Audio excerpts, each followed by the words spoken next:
இயேசு கிறிஸ்துவில் சகோதர சகோதரிகளே, நவம்பர் 2, 2025 இன்று ஆத்துமாக்கள் தினம் என்று நாம் பொதுவாக செய்கின்ற ஒரு நாள். நாம் பொதுவாக கல்லறைகளை விசிட் செய்கிறோம். ஆகவே நம்முடைய மரணத்தையும் இறப்பையும் பற்றி நாம் அதிகமாக சிந்திக்கக்கூடிய ஒரு நாள். முழு நாளும் சிந்திக்க போகிறோமா? இல்லை, ஒரு கொஞ்ச நேரம் அதை பற்றிய ஒரு நினைவு நமக்கு உண்டாகும். ஆகவே நாம் ஒரு சோகமான முகத்தோடு செல்பவர்கள் மிகச்சிலர் இந்த கல்லறைகளை நோக்கி ஒரு நார்மலான முகத்தோடு ஒரு நார்மல் விசிட் அப்படி செய்கிறவர்கள் சிலர்.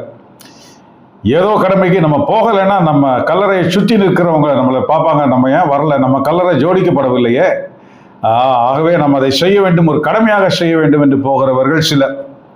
பாருங்க, சீக்கிரமா இந்த வருடத்திற்குள் மிக சமீபமாக நம்ம குடும்பத்தில் யாராவது இறந்து போயிருந்தா உண்மையிலேயே நம்ம அந்த சோகத்தோடும் அந்த நினைவுகளோடும் நாம் செல்கிறோம்.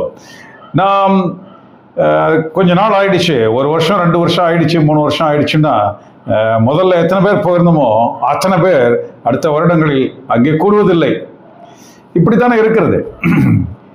யாராவது சமீபமாக இறந்திருந்தால் நாம் கல்லறை திருநாள் வரைக்கும் நாம் வெயிட் பண்றதும் இல்லை.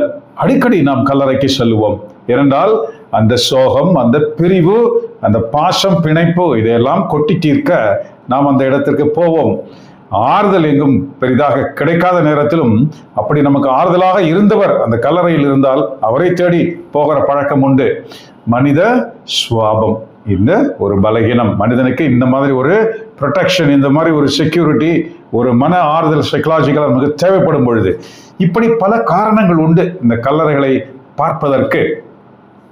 நம்முடைய மரணங்கள் எப்படி இருக்கிறது? ஏனென்றால்